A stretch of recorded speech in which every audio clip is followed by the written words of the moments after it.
Kalaulah Rasulullah menganggap ada yang paling mulia sahabat, tentu akan didahulukan yang lain. Pada saat itu ada Utsman, ada Umar, ada Ali, tapi yang dipilih Abu Bakar. Kata beliau, Abu Bakar jadi imam. Bahasa kitanya.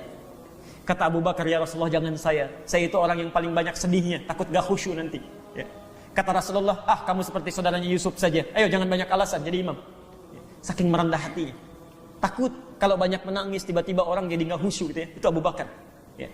Singkatnya, setelah wafat, bersepakat sahabat. Bersepakat. Tidak banyak persoalan perbincangan lagi. Ya. Musyawarahnya singkat, cuma kumpul, langsung tertuju pada Abu Bakar. Abu Bakar menjadikan khalifah pertama. Dijadikan khalifah pertama menggantikan Rasulullah SAW. Selesai. Ini sekaligus kisah ini membantah secara nyata dari sisi sejarah orang-orang yang mengatakan bahwa, mohon maaf, sahabat-sahabat Nabi khususnya Abu Bakar itu merampas kekhalifahan dari Ali. Seharusnya Ali yang ditugaskan oleh Nabi diwasiatkan menjadi seorang khalifah, itu dirampas oleh Abu Bakar pertama kali. Makanya dendam betul, ada orang-orang yang dendam kepada Abu Bakar, ya marah, mencelaknya, bahkan menyebut anaknya sebagai pelacur. Na'udzubillah, ya, Masya Allah, hati-hati, ya. Itu karena merampas kekhalifahan Ali. Kisah ini sekaligus membantah secara langsung, ya. Kalau Abu Bakar mengambil kekhalifahan dari Ali misalnya, ya, atas wasiat Rasulullah, tentu sahabat tidak akan mudah untuk menyetujuinya. Yang paling menarik, Ali pun pada saat itu tidak pikir lama menyetujui. Sederhana ya? Ali saja menyetujui. Masa anda yang datang kemudian mengatakan bahwa maaf, Abu Bakar merampas kekhalifahan, kan tidak tepat. Satu. Kemudian saya persingkat, Abu Bakar meninggal dunia. Islam telah menyebar luas dengan bagusnya. Meninggal karena penyakit sakit. Digantikan oleh Umar. Ya. Umar beda dengan Abu Bakar. Abu Bakar seorang panutan, seorang yang dituakan. Kata para ahli sejarah, penting bagi umat Islam ini menggambar, menginspirasi dari Abu Bakar, harus ada seseorang ditokohkan. Jadi panutan yang disepuhkan. Ya. Karena kalau ada orang sepuh itu, orang juga akan segan, sungkan. Ya. Begitu motor didorong rame-rame kumpul, jangan di sini, ini rumah sesepuh kita, pindah aja ke yang lain. Abu Bakar. Ya. Umar lebih tegas. Saking tegasnya, saking kuatnya, jenderal tapi soleh. Kata Nabi, sepanjang Umar masih hidup, maka dialah pintu fitnahnya. Pintu fitnahnya. Maksudnya apa? Kalau Umar masih ada, itu ditutup, gak akan terbuka. Ya. Bahkan setan pun kata Rasulullah, kalau berpapasan dengan Umar itu lari, Anda bayangkan. Ya. Maksudnya saking tegasnya Umar, ya, saking kuatnya memegang teguh ajaran, itu luar biasa. Umar. Tapi pintunya ada di Umar. Ya. Maksudnya apa? Ini isyarat kalau Umar masih hidup, keadaan akan tentram. Tapi kalau Umar wafat, pintu fitnah mulai terbuka. Karena gerbangnya mulai terbuka. Ya. Allah, pada masa Umar inilah rakyat sejahtera. Ya. Dan Umar khalifah pertama yang mempraktekkan belusukan. Itu Umar. Ya.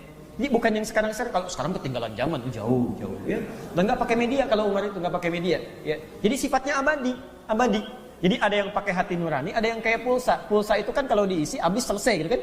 Nah, ada yang kayak pulsa, rame diliput, sudah habis masanya selesai. Kalau ini nggak diliput sampai sekarang masih dikenal. Satu kali seorang ibu dengan 3 anaknya itu sibuk. Ibunya sibuk masak, anaknya mendengar itu langsung ngantuk tidur. Ternyata yang dimasak bukan makanan, batu. Batu pakai pasir digoreng-goreng begini. Ya, saking nggak punya makanannya. Orang ini mengumandangkan syair bersenandung, "Du khalifah yang katanya hebat, gak perhatian pada rakyatnya sampai ingin makan batu." Umar lewat sedang belusukan. Kedengaran itu, langsung menangis Umar. Kemana Umar? Langsung lari mengejar ke Baitul Mal, ajudannya tergopoh-gopoh. Sambil mengambil gandum, dimasukkan ke dalam karung, ajudannya bilang, "Biar saya yang lakukan." Kata Umar, "Tidak, saya akan dihisab di hari kiamat nanti." Dibawa itu gandumnya sekarung, dibawa ke hadapan ibu tadi. Ibu tadi masih mencela khalifah.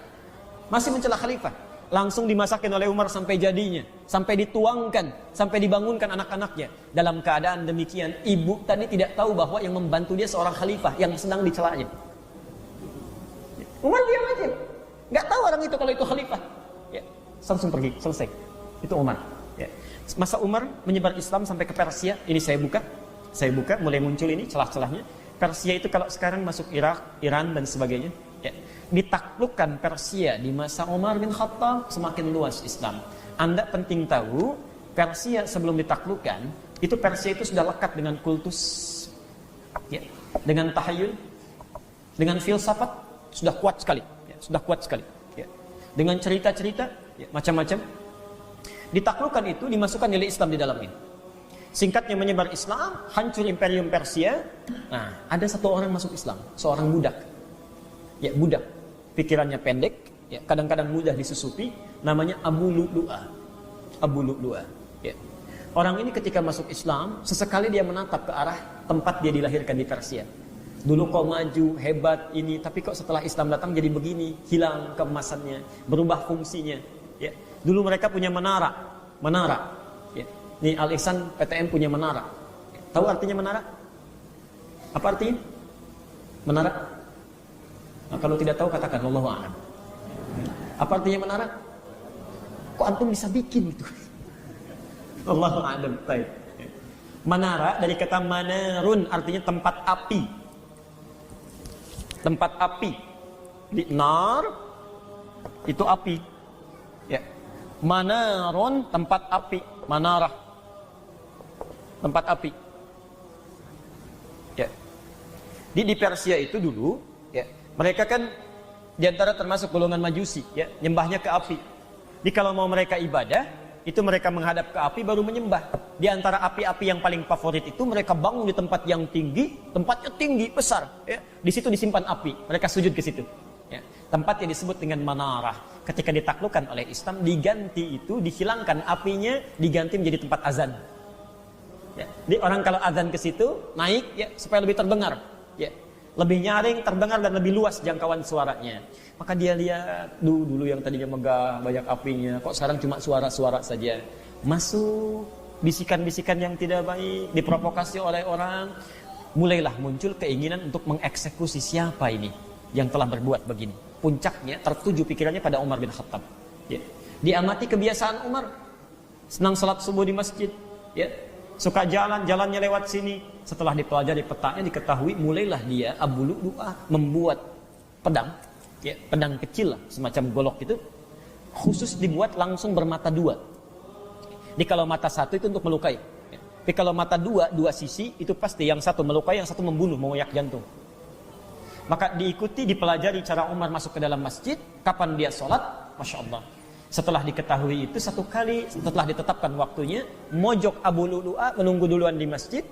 Setelah siap Umar datang, siap akan dibuka salat, ya, siap mulai bertakbir, Umar meluruskan barisan. Begitu takbir Allahu Akbar, menyelinap ke barisan pertama, ditusukkan ke Umar. Ya, beberapa kali. Jatuh tersungkur Umar, ya, sahabat mulai panik situasi itu. Masing-masing mulai akan menolong. Orang ini paham, ya. Pasti kalau ketangkap dieksekusi juga. Akhirnya apa yang dilakukan? Setelah Umar berhasil dicelakai, dia sabatkan pedangnya ke kanan dan ke kiri. Kurang lebih 12 sahabat syahid pada saat itu. Bukan cuma Umar. Ya. Ditangkap orang ini, begitu ketahuan, ditangkap, dipegang, dihimpun. Ya. Dia memilih untuk bunuh diri. Maka wafatlah dia. Meninggal Umar bin Khattab, wafat Umar, sahabat mulai berkumpul. Ini karena Umar sudah wafat, ya, maka kita harus memilih khalifah yang baru. Saya percepat. Maka mereka diskusi, kumpulah 6 orang. Ada Uthman, ada Ali, ada Talha, ada Ibnu Zubair, ada Abdurrahman bin Auf, kumpul. Ya. Dan yang menarik, semua saling memilih orang lain. Ya. Nggak ada pilih masing-masing, itu nggak ada. Ya. Nggak ada. Ya. Masya Allah, misal, saya ajukan diri saya aja, nggak ada. Ya. Jadi Uthman memilih si A memilih si B memilih si C. Bahkan terakhir ketika dipilih Abdurrahman bin Auf, nggak bisa pilih orang lagi, kata Abdurrahman bin Auf, saya mengundurkan diri. Ini udah gak ada yang ditunjuk. Antum misalnya berjajar begini, saya milih si A, saya milih si B, saya milih si C, sampai ke ujungnya gak ada lagi orangnya, saya mengundurkan diri. Masya Allah. Gak ada. Ya, Masya Allah. Minta khalifah aja enggak. Ya, minta saham pun tidak. Kan sekarang rame ya, mama minta pulsa, papa minta saham. Aneh-aneh aja itu ya. Mamanya gak minta, papanya gak minta. Ini coba antum kalau bikin istilah yang jelas lah, ya. Kasihan itu. Sepakatlah semua sudah. Utsman diangkat. Tidak ada yang keberatan. Antum mesti catat betul. Tadi saya sampaikan di muka, Nabi mengatakan Umar itu pintu fitnah, penjaganya maksudnya, penjaganya. Maka ketika Umar wafat, mulailah muncul, setan mulai bergerak. Okay.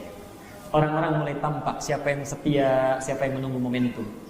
Utsman naik diangkat menjadi khalifah. Utsman itu orang paling lembut di antara sahabat Nabi, paling pemalu.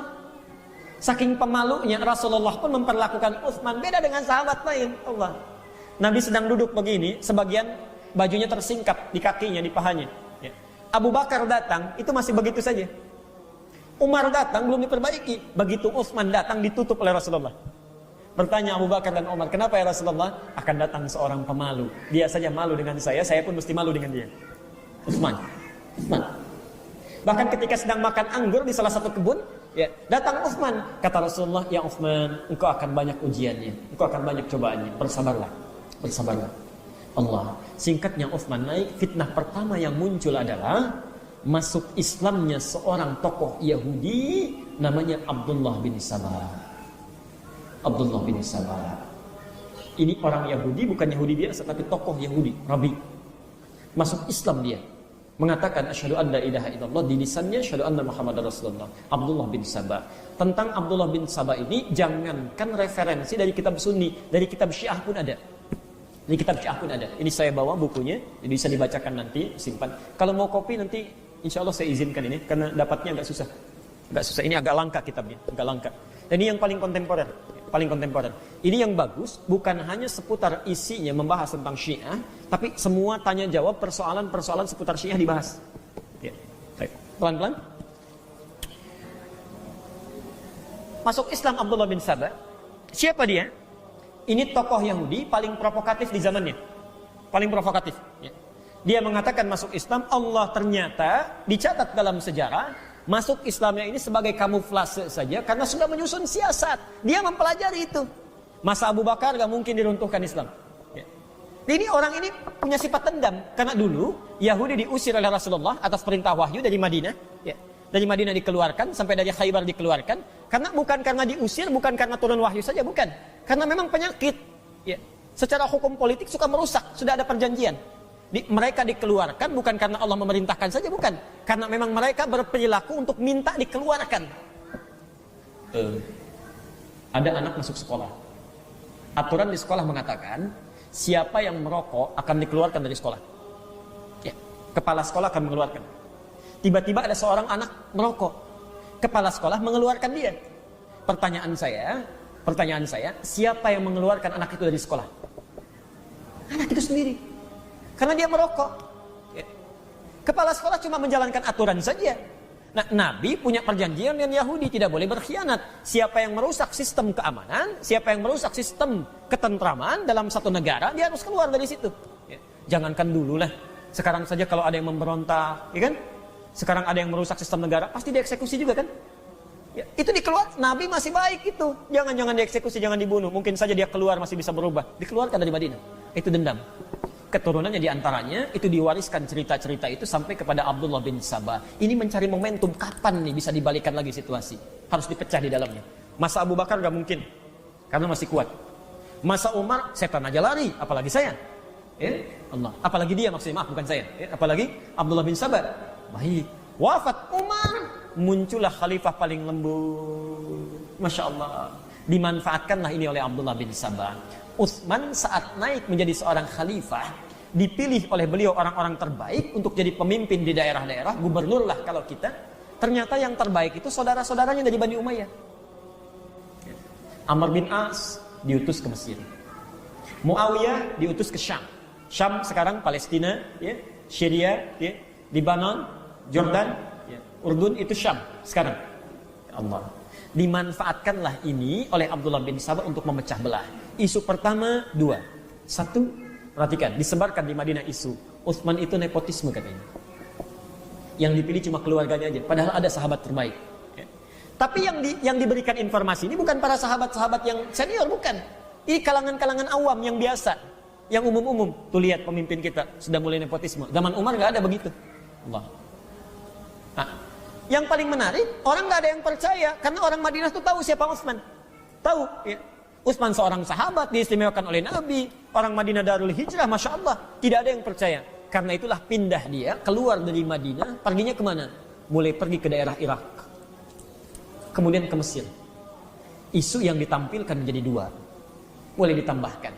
Utsman itu bukan hanya nepotisme, tapi sesungguhnya juga Allah itu telah merampas haknya Ali bin Abi Thalib. Telah merampas haknya Ali bin Abi Thalib. Karena sesungguhnya dalam rapat dewan untuk menentukan tuh Ali yang lebih diunggulkan, tapi Utsman yang kemudian mengajukan diri. Mulai diperlebar, mulai. Nah, dimunculkanlah kemudian riwayat-riwayat sahih hadisnya. Di hadis Muslim ada, di Al-Bukhari ada hadis-hadis dari Nabi yang tentang mengistimewakan seorang Ali. Peristiwa Ghadir Qum, peristiwa macam-macam nanti saya jelaskan ketika menjelaskan Ali. Dimunculkan itu. Yang jadi masalah, mohon maaf, banyak orang-orang yang awam sekalipun hafal Quran, tapi awam ilmunya, karena dia jauh dari pusat Islam, seakan-akan menyimpulkan benar nih perkataannya. Benar. Allah. Maka mulailah muncul orang tidak percaya, mulai dari Mesir, tidak percaya pada Utsman. Bergerombol dari Irak, dia berhasil itu. Dia berhasil. Apa yang terjadi? Abdullah bin Sabah berhasil menyusun kekuatan, ya, memunculkan orang-orang, dibuat fanatik terhadap Ali, sehingga dia merasa lebih mudah kalau Utsman diadu dombakan dengan Ali, wafat dua-duanya, lebih mudah memecah belah orang Islam. Ya. Caranya apa? Maka dimunculkan orang-orang yang fanatik kepada Ali, dimunculkan isu, yang kedua dimunculkan isu nepotisme. Maka didoronglah mereka untuk demonstrasi. Mulai tadinya jauh, ya. Sahabat mengusulkan termasuk Ali, Utsman ini mesti diselesaikan. Kata Utsman saking lembutnya, ya, tapi tidak boleh ada pertumpahan darah. Ini Utsman. Tidak boleh ada pembunuhan di masa saya. Walaupun saya mesti wafat lebih dulu. Allah. Nah, sifat ini secara politik lemah. Secara politik lemah. Ya. Di orang-orang yang sudah kelihatan bermasalah, ya, tidak diinterogasi, tidak dihukum, bahkan tidak diluruskan, tapi saking lembutnya jangan sampai ada pertumpahan darah macam-macam, ya. Ini secara politik lemah. Maka dimanfaatkanlah ini oleh musuh-musuhnya yang sudah mulai berkembang, dibawa mereka sebagian besar untuk datang ke Madinah. Maka muncullah orang mulai berdemonstrasi ke istananya Utsman di Madinah. Tidak sedikit, Bu. Pak, dikepung istana Utsman. Saya persingkat saja. Dikepung. Ali, saking sayangnya dengan Utsman, itu mengutus dua anaknya langsung, Hasan dan Husain. Diutus. Kata Ali, jaga pintu rumah Utsman. Jaga. Ya. Jaga.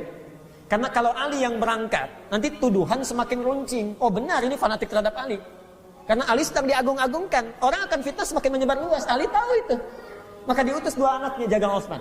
Ali mengerjakan yang lain. Allah, saya persingkat, mohon maaf ya. Ini kisahnya agak sebetulnya tidak nyaman untuk disampaikan. 3 orang memanfaatkan situasi sedang rame-ramenya. Kalau kita demo di luar rame, 3 orang, ini qadar Allah dengan izin Allah, itu naik berputar ke satu tembok. Dia lompati istana Utsman. 1 bawa pedang, 2 bawa besi, yang 3 sudah bersiap dengan tangannya. Dalam situasi dia saat naik, ada seorang, Anda kalau punya rezeki, coba beli buku tentang sahabat-sahabat Nabi, karya Syekh As-Sallabi. As-Sallabi. Ini kitab yang paling bagus ya, As-Sallabi. Beliau itu seorang sejarawan, sekarang nomor 1 di dunia, yang paling dikagumi. Dan tulisannya sangat objektif, ya, argumentasinya sangat kuat, dalilnya kuat. Jadi dari sisi manapun susah digoyahkan. Itu As-Sallabi. Itu orang Libya. Orang Libya tinggal di Qatar, ya, dan mengajar di Qatar. Sekarang masih hidup, Syekh Sallabi. Kalau dalam bahasa Indonesia sudah diterjemahkan, penerbitnya Pustaka Al-Kautsar. Pustaka Al-Kautsar.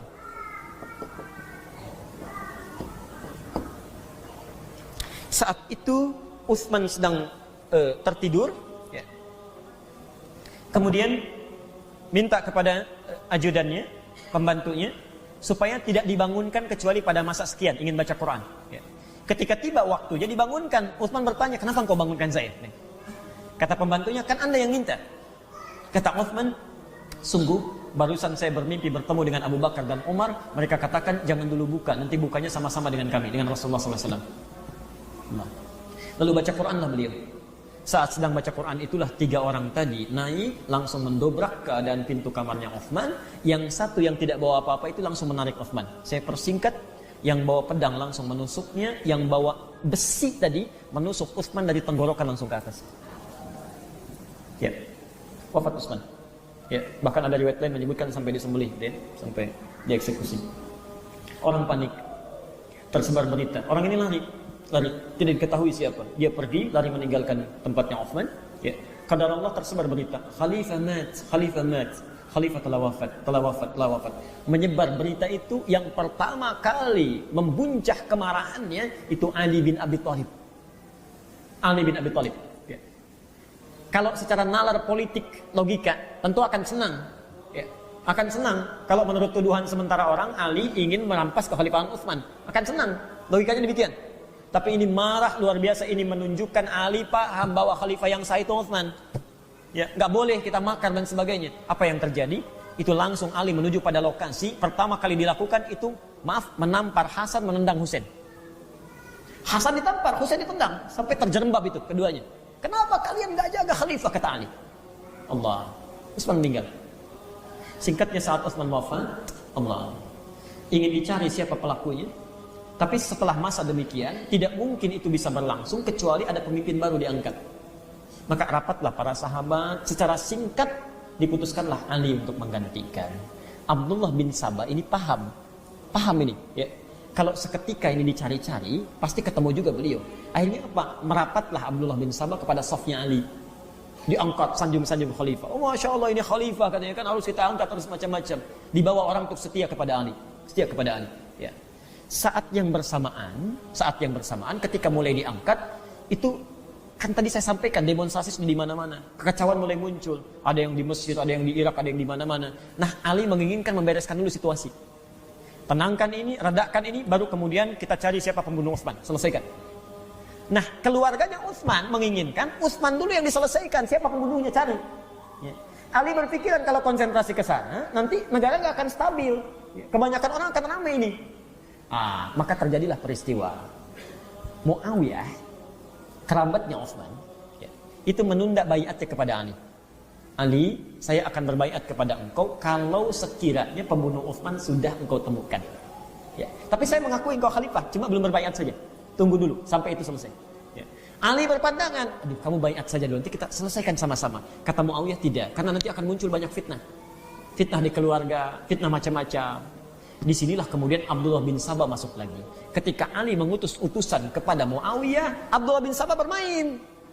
Sampai kepada Muawiyah disampaikan, Ali sebetulnya sudah merencanakan untuk peperangan. Baik ya.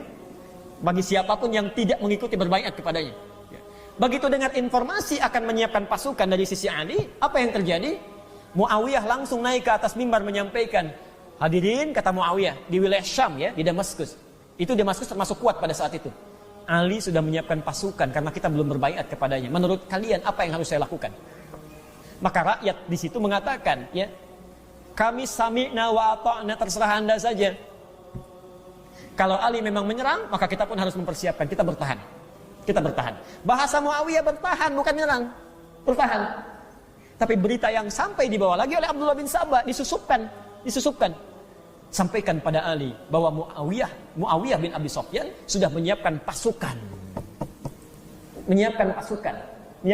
dan diangkat dia sebagai khalifah di sana. Orang berbaiat kepadanya. Maka muncullah Ali bin Abi Thalib, berita itu sampai kepada beliau, naik lagi ke mimbar. Beliau sampaikan, ada berita menyampaikan, kalau zaman dulu kan nggak ada teleponnya, kan mudah ditelepon. Ya, Abiyah, ngapain kamu nyiapin pasukan? Ya, kan bisa begitu ya? Tidak. Allah. Ali naik ke atas mimbar mengatakan, Muawiyah sudah menyiapkan pasukan, apa yang harus kita lakukan? Rakyat yang mengatakan, sami'na wa ata'na, kami terserah Anda. Nyiapkan pasukan yang kita lawan. Maka kata Ali bin Abi Thalib, baik, kita pun menyiapkan pasukan. Disiapkanlah oleh Ali sekitar 100.000 pasukan, Muawiyah menyiapkan 10.000 pasukan. Bertemulah di Siffin itu. Allah. Saya persingkat. Dalam peperangan itu jelas sudah ketahuan 100.000 lawan 10.000, mana yang menang? Belum tentu. Nabi aja baru bawa 300 pasukan lawan 10.000, Nabi yang menang 300. Baik. 100.000 lawan 10.000, mana yang menang? Wallahu a'lam, itu yang paling bagus. Baik. Dimulai pertempuran, tidak sedikit yang wafat. Ya, saya tidak perlu sebutkan karena jumlahnya cukup banyak, Masya Allah. Mereka syahid di jalan Allah. Yang paling menarik begini, saat mulai terdesak pasukannya Muawiyah, maka Amr bin As, ini politikus yang sangat ulung, diplomat yang sangat luar biasa, cerdas orangnya, ya paling cerdik, itu mengusulkan pada Muawiyah, kita sudah terdesak. Kalau kita teruskan, itu berbahaya, bisa banyak yang wafat. Sudah, tusuk saja Quran, tusuk begini, angkat dengan tombak ke atas. Dalam bahasa fikih disebut dengan tahkim. Tahkim itu artinya meminta damai. Putuskan sama Quran saja, jangan kita yang berdebat. Sudah, putuskan sama Quran daripada korban banyak. Ya. Ternyata ketika itu diangkat tahkim, ya, kata Ali, ini pasti kerjaan Amr bin As ini. Ya. Tidak, teruskan dulu saja sampai mereka menyerah. Ya. Tapi jangan bunuh mereka, cukup lukai saja. Lukai dalam arti hilangkan ya kekuatannya. Sudah. Ya. Desak mereka. Nah, ini yang jadi masalah. Saat Ali mengatakan teruskan desak mereka tapi jangan bunuh, sementara pengikut Ali mengatakan nggak benar itu, salah. Bisa menyalahkan orang yang paling berilmu. Hati-hati nih. Orang cuma rajin tahajud, rajin sholat, rajin baca Quran, rajin puasa, tapi nggak tahu ilmu, wawasan nggak ada. Ya. Langsung menyimpulkan nggak benar itu, salah, kamu salah. Ya. Harusnya kalau tahkim kita jangan berperang. Ya. Maka orang ini langsung menyalahkan Ali, mufti di zamannya, sahabat Rasulullah yang terpercaya, orang yang paling dikagumi oleh Nabi. Apa yang terjadi? Masya Allah, Bapak Ibu sekalian, mohon maaf, mereka kemudian keluar dari barisan Ali. Keluar dalam bahasa Arab disebut kharaja. Khara dengan jim. Kharaja.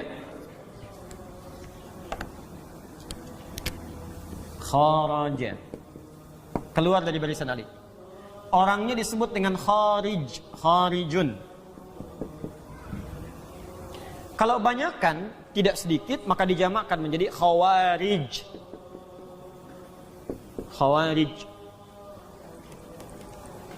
Maka Bapak Ibu dengar istilah khawarij itu, orang-orang itu pertama kali adalah istilah bagi orang-orang yang keluar dari barisan Ali. Ya. Tapi yang paling menarik, mereka keluarnya bukan sekedar keluar, sambil mengambil kesimpulan bahwa Ali itu salah, Ali itu kafir. Salah kamu, gak boleh kayak gitu katanya. Nah, itu sudah dalam prediksi Nabi jauh sebelumnya. Kata Rasulullah, akan muncul di satu masa orang yang malamnya dihidupkan dengan sholat, siangnya dengan puasa.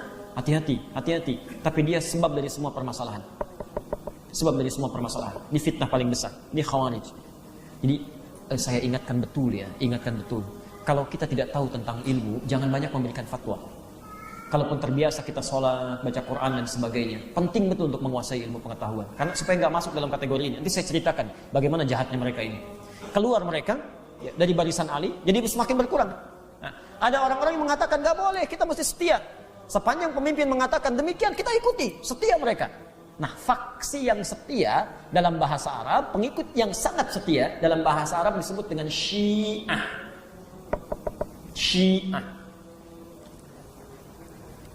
Syiatun, Syiah.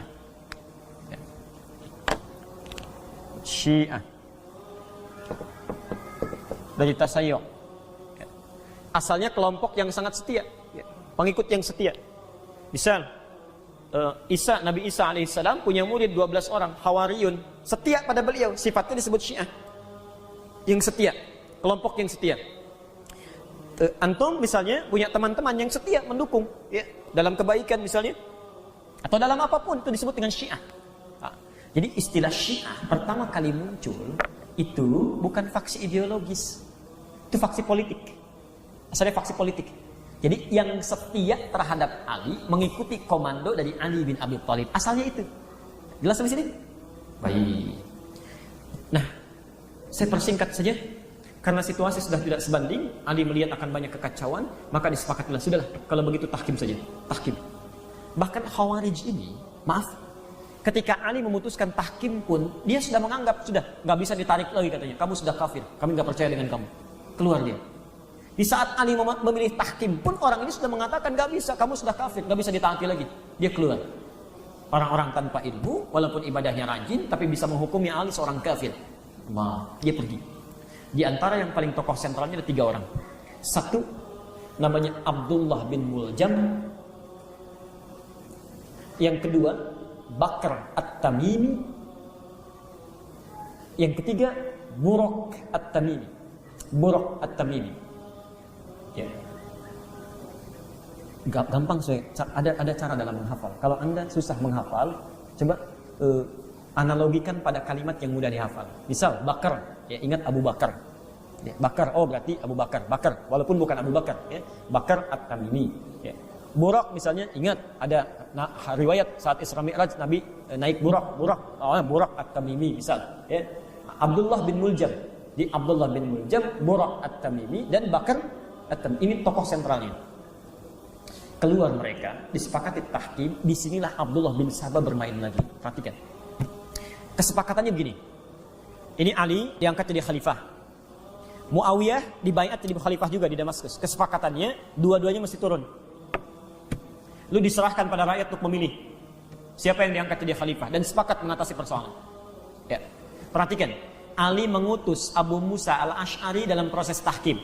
Kata Ali, bawa cincin khalifah ini, naik sampaikan kepada masyarakat, turunkan dulu dua-duanya, turunkan Ali. Ini diutus untuk menurunkan Ali.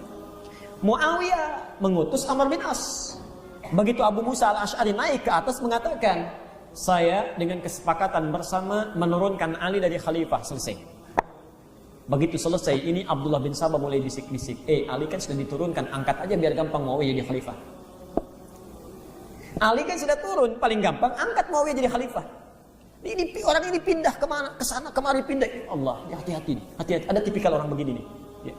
Maka dari itulah muncul Amr bin As naik menyampaikan, karena Ali sudah diturunkan, maka kami mengangkat Muawiyah menjadi khalifah. Ali nggak marah tuh, nggak marah. Bisa Ali mengatakan itu nggak benar, itu bukan perjanjian kita, bisa. Tapi Ali paham, kalau hukum sudah ditampilkan di hadapan khalayak sudah selesai. Sudah, kalau hukum sudah ditampilkan tidak boleh lagi berbeda. Ali tunduk itu, sudah. Dibuat kesepakatan. Yang penting rakyat tentram. Itulah keunggulan Ali, seorang anak muda yang disayang oleh Rasulullah SAW. Saking sayangnya, itulah orang yang diutus oleh Rasulullah, diutus langsung oleh Nabi ke rumahnya untuk menggantikan tempat tidur Nabi, Ali bin Abi Thalib. Bapak Ibu sekalian, waktu mau hijrah, banyak orang tidak tahu kisahnya. Taunya rumah Nabi dikepung aja. Saking ketatnya pengepungan rumah Nabi, dalam riwayat disebutkan, kata para sejarawan, jangankan orang, binatang saja mau masuk itu sudah kena itu. Saking ketatnya. Nabi sudah siap-siap hijrah dengan Abu Bakar. Kata Rasulullah, Ali, bala ya Rasulullah, iya, gantikan tempat tidur saya. Tidur di tempat tidur saya. Maaf, yang diincar pada saat itu siapa? Nabi. Berarti tempat tidur itu memang tempat maut itu. Artinya pasti bertukar dengan kematian. Saking polosnya Ali, saking taatnya beliau, tidak banyak panjang pikir, langsung mengatakan, iya, siap ya Rasulullah. Gak ada pikir-pikir dulu. Atau misalnya, ya Rasulullah janganlah, Abu Bakar aja yang tuaan dikit, yang saya nanti ikut Nabi. Ali itu langsung tidur. Saking taatnya beliau, itu dibawa sampai setelah wafat Nabi. Sudah, tidak boleh ada pertempuran lagi. Saya taat. Cuma ada perjanjian nanti, satu masa akan diserahkan kembali. Saya persingkat. Karena sudah kadung demikian, ini Khawarij semakin marah. Semakin kacau nih, nggak benar khalifah. Semuanya murtad katanya, kafir semua. Kafir. Ali penyebab utamanya. Ya. Muawiyah diangkat tidak sah menjadi khalifah. Amr bin As di tokoh sentral yang salah mengangkatnya. Semuanya kafir, meski kita bunuh. Maka tiga orang tadi, Abdullah bin Muljam, Bakar At-Tamimi, dan Burak At-Tamimi, merencanakan membunuh tiga tokoh ini. Anda bisa bayangkan ya, hebatnya seorang sahabat. Baru bertempur bisa sholat bareng-bareng. Sholat berjamaah, padahal tadinya perang itu. Sholat berjamaah bareng-bareng, ngobrol-ngobrol lagi. Karena memang mereka bukan ambisi politik, bukan. Ya. Saking mereka bersahabatnya gitu. Ya. Coba bisa nggak antum? Jangankan perang fisik lah. Ya. Kita misalnya ada perasaan iri hati saja, bisa nggak ngobrol bareng-bareng?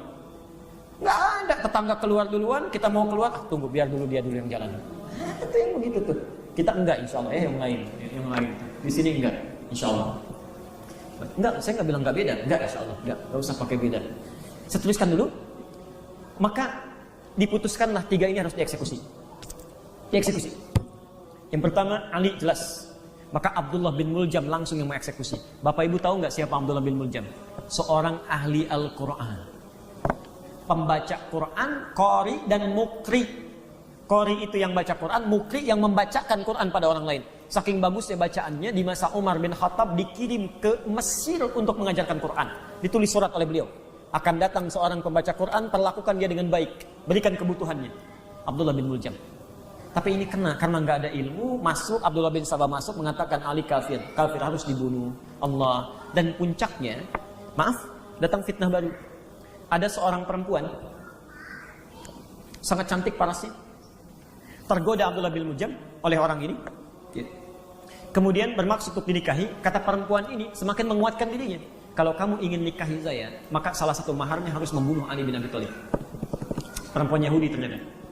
Ya, perempuan Yahudi, desainnya Abdullah bin Sabah. Futaimah namanya. Futaimah. Allah. apa yang terjadi? Semakin kuat niatnya, berkomplot 3 orang ini. Satu ingin membunuh Ali, Abdullah bin Muljam.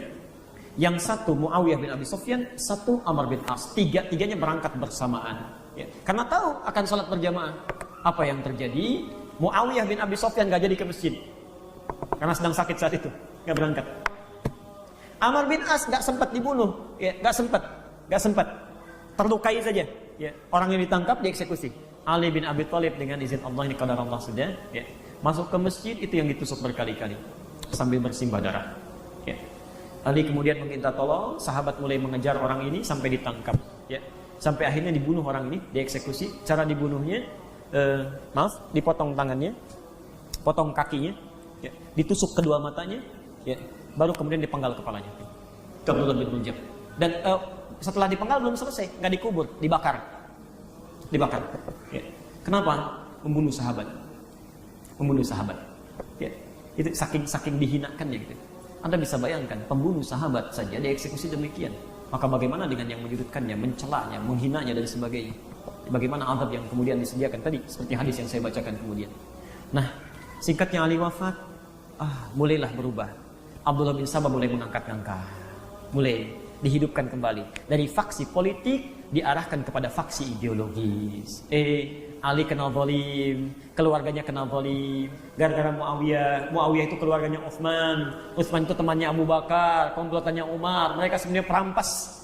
Ali belum beberapa waktu jadi khalifah sudah dibunuh, sudah dieksekusi, dizalimi semuanya, padahal mereka lah yang layak untuk menjadi khalifah. Dimunculkanlah hadis-hadis macam-macam, sampai muncullah perubahan Syiah yang tadinya faksi politik, karena dimunculkan nilai ideologis berubahlah menjadi kepercayaan, jadi aliran ideologis. Sejak saat itulah mulai muncul, ya, pengikut setia Ali, tapi sudah mulai berbeda. Karena Utsman itu pengkhianat, Abu Bakar pengkhianat, Umar pengkhianat, plus yang lainnya Muawiyah pengkhianat, maka kita tidak boleh mengambil apapun yang datang dari mereka. Qurannya jangan diambil, riwayatnya jangan diambil, kebaikannya jangan diambil, tolak mereka semua. Maka tolak tadi, Rafidhah, orang yang disebut dengan Rafidhah. Muncullah Rafidhah untuk menyebutkan sifat penolakannya, Syiah untuk menunjuk kesetiaannya. Jelas ya? Mulai kompornya mulai dibakar, ya, menunya mulai disiapkan, hidangan mulai dimasak. Dari sinilah kemudian dimunculkan hadis-hadis baru, ya, ayat-ayat Quran baru. Kemudian mulai ajaran-ajaran baru, sampai muncullah diantaranya rukun Islam ada berapa kita? 5. Sama, Syiah pun 5. Cuma yang 5 ini gak mau menerima dari riwayat-riwayat yang selain dari mereka saja. Unik. Satu apa? Syahadatnya apa? La ilaha illallah, syahadu anna Rasulullah. Ada tambahan lagi? Ada. Yang kedua apa? Salat 3, zakat 4, puasa 5, haji. Nah, syahadat Syiah itu mesti beda. Kita harus beda dengan mereka lain. Mereka nggak ada, yang pertama rukun Islamnya nggak ada syahadat. Jadi di Syiah itu nggak ada syahadat. Karena kata mereka orang Islam sudah otomatis syahadat, nggak perlu syahadat lagi. Itu satu, nggak masuk rukun, ya, otomatis. Tapi lucunya kalau mau masuk Syiah syahadat lagi, ya. Dan syahadatnya jadi 3 nanti, 3. Ya. Yang pertama syahadu an la ilaha illallah, kedua syahadu anna Muhammadar Rasulullah, yang ketiga asyhadu annal imamata, ya, saya bersaksi bahwa imamah, kepemimpinan ada setelah Rasulullah. Itu yang dimaksudkan bukan Abu Bakar, Umar, Utsman, bukan. Tapi setelah itu langsung ke Ali dan 12 imam setelahnya. Ya. 12 dalam bahasa Arab disebut dengan Itsna Asyar. Muncullah istilah Syiah Itsna Asyariyah, 12 imam. Ya. Imam-imam ini kata mereka itu menggantikan kedudukan Rasulullah. Langsung, ya. Dari Rasulullah langsung ke Ali, langsung keturunan Ali dari Husain, langsung terus. Yang ke-12 ini sedang bersembunyi. Saya juga nggak tahu kenapa sembunyi, ya. Jadi belum nampak, nggak ada yang tahu. Dan nanti satu saat akan datang, ya, akan datang. Namanya Al-Mahdi, Al-Muntazar. Al-Mahdi yang ditunggu-tunggu, nanti akan datang. Dan saat datang unik, datangnya langsung ke Madinah, membangunkan Nabi. Ya, jadi Nabi sedang tidur dibangunkan, lalu Fatimah dibangunkan, Ali dibangunkan, lalu sama-sama membangunkan Abu Bakar, Umar, Utsman, dan mereka disiksa tiga-tiganya itu. Ya, karena menyiksa ahli bait, kata mereka itu, kata mereka. Di 12 imam, kepercayaan mulai robah. Ya. Syahadat jadi tidak ada, langsung salat, kedua zakat, 3 puasa, keempat haji, yang kelima namanya wilayah. Itu yang disusupkan oleh Abdullah bin Sabah. Ya, wilayah. Wilayah itu apa? Wilayah itu ketaatan kepada imam dalam dua hal. Satu, wilayatul hukmi dalam kepemimpinan. Jadi kalau dalam kepemimpinan di masyarakat, kepemimpinan negara, itu harus taat pada imam. Siapapun presidennya harus ada imamnya. Misal, sekarang misalnya kalau di Iran, ya, imamnya Ayatullah misal Khomeini, itu imamnya. Ya. Presidennya siapa? Bukan beliau, presidennya yang lain. Ya. Kemarin Ahmadinejad, sekarang Hasan Rohani misalnya. Itu presidennya. Tapi ketaatan presiden pun tetap pada imam. Dan imam ini disebut maksum. Maksum itu cuma sifat para nabi dan rasul. Maksum itu artinya bebas dari kesalahan. Yang bebas dari kesalahan untuk membedakan dengan manusia biasa itu cuma nabi dan rasul. Jadi tidak ada manusia biasa yang maksum. Ya. Kalau Anda sudah mengatakan ada orang maksum, artinya ada nabi baru. Sudah keliru di sini. Yang kedua, wilayatul faqih. Wilayatul faqih itu ketaatan dalam hal hukum. Jadi kalau kata imamnya A, mesti A. Ya. Salat Anda nggak sah, harus bawa batu dari Kalbara, simpan di bawah misal. Ya. Itu nggak sah semuanya. Nggak sah. Nah, karena ini rukun dalam Islam, yang tidak percaya dengan imamah itu belum Islam, dia kafir. Dia kafir. Jadi kalau ada orang rukun Islamnya tidak tambah dengan imamah, itu dalam persepsi Syiah yang sekarang itu kafir. Kafir. Itu bukan Islam. Dia mesti bersyahadat lagi. Jadi kalau sama-sama Islam ngapain bikin aliran lagi? Kalau sudah Islam ya sudah, terima saja. Kenapa mesti ada yang baru lagi? Kan sederhananya begitu ya. Kemudian rukun imannya berapa? Kita berapa? Dipikir-pikir dulu barangkali. Nah, baik. 1, Allah. 2, malaikat. 3, Rasul apa kitab? Kitab apa Rasul? Kitab. 4, 5, kiamat. 6, qada dan qadar. Bukan takdir, lain. Qada dan qadar. Kalau takdir itu bukan masuk rukun iman. Beda antara takdir dengan qadar, itu lain. Lain waktu pembahasannya. Ya. Baik. Sekarang lihat. Di Syiah, rukun imannya 5. 1, tauhid namanya. Tauhid. 2, nubuwah, kenabian. Ketiga, imamah yang tadi. Yang keempat, al-adlu, keadilan. Dan yang kelima, al-ma'ad, kepulangan. Jadi cuma 5, gak ada 6. Saya langsung buat aturan cepat saja. Aturan cepat dalam kaidah akidah sederhana. Tidak perlu bicara alirannya, tidak perlu bicara madhabnya. Kalau Anda klaim tentang Islam tapi beda rukun Islam dan rukun imannya, maka bukan Islam. Selesai. Apapun namanya. Contoh, rukun Islam 5, syahadatnya asyhadu an la ilaha illallah, tiada Tuhan selain Allah, yang Tuhannya bukan Allah, bukan Islam. Selesai masalahnya. Asyhadu anna Muhammadar Rasulullah, nabinya Muhammad, yang nabinya bukan Muhammad, bukan Islam.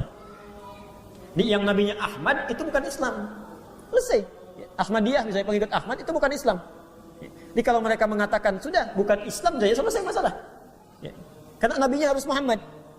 Apalagi hilang Allahnya, hilang Muhammadnya. Syahadatnya nggak ada. Ya, pasti bermasalah. Dan 5 tidak berkurang, tidak nambah. Sekarang kalau nambah 1 pasti bukan Islam. Karena cuma 5 saja. Ya. Rukun iman apalagi pasti 6. Kalau kurang 1 nambah 1 pasti bukan. Jadi di sini bisa disimpulkan, kalau ada orang-orang apapun namanya melanggar rukun Islam dan rukun iman, maka bahasa yang paling gampang itu pasti bukan Islam. Ya. Makanya Nabi tegas menyampaikan di satu masa akan muncul orang-orang, ya kan, yang mencela sahabat-sahabat Nabi, menegaskan itu hukumannya luar biasa, lebih daripada orang musyrik, orang kafir. Orang kafir aja nggak begitu. Orang kafir aja nggak begitu. Baik. Jadi kalau sudah jelas uraian ini, cukup saya tegaskan dengan gamblang, ya, bahwa mohon maaf tidak perlu pakai spanduk pun. Saya lihat ada spanduk di luar dan sebagainya, ya, cukup ditebarkan. Kalau kita dengar istilah-istilah lagi baik itu Syiah ataupun yang lainnya yang menyimpang dari rukun Islam dan rukun iman, maka cukup jauhi. Tinggalkan, jangan banyak dibahas. Itu sudah tidak ada kaitannya dengan, bukan masalah madhab lagi, itu sudah beda keyakinan, sudah lain. Ya. Jadi kalau ada ustaz misalnya atau siapa yang mengatakan, oh itu hanya beda madhab saja, seperti NU dengan Muhammadiyah, oh lain. NU dengan Muhammadiyah sama rukun Islamnya, rukun imannya sama, pendirinya bersaudara, ya, sama-sama belajar di guru yang sama, gak ada bedanya. Ya, Masya Allah. Tapi kalau ini sudah lain. Ya. Ada beberapa hal yang mesti saya jawab dan saya tanyakan. 1, Islam muncul di mana? di Arab. Mekah ya. Kalau pewaris Nabi SAW disebut Islam juga, pasti akan banyak ada di Arab. Pertanyaan saya, kenapa munculnya banyak di Persia? Dan pusatnya ada di Iran. Ya kalau benar-benar Islamnya baik, pasti di Arab akan banyak. Tidak ada. Tidak ada. Terutama di dua wilayah utama. Di Mekah, Madinah itu nggak ada. Coba cek silakan. Di Mekah, Madinah nggak ada Syiah. Di Arab Saudi ada. Timur Arab Saudi itu ada Syiah. Tapi nggak ada di Mekah, di Madinah. Itu nggak ada. Dan Nabi mengatakan wilayah paling aman itu Mekah, Madinah. Nggak akan ditembus oleh Dajjal. Nggak akan ditembus. Artinya apa? Ketika di Mekah dan di Madinah pun tidak ada Syiah. Artinya tidak aman. Percayaan ini. Ini bukan Islam. Sederhana saja. Sederhana gitu. Kalau ada, kalau benar pasti ada di situ. Tapi nggak ada. Di Mekah nggak ada, di Madinah nggak ada. Satu itu. Yang kedua, ini yang mesti saya sampaikan. Pernah dengar hadis tentang Ghadir Qum? Ghadir Qum itu yang sering diangkat-angkat ya, dan ada perayaannya. Itu perayaan sering dipelesetkan. 10 Muharram, yaitu peringatan wafatnya Husain. Nabi berkabung.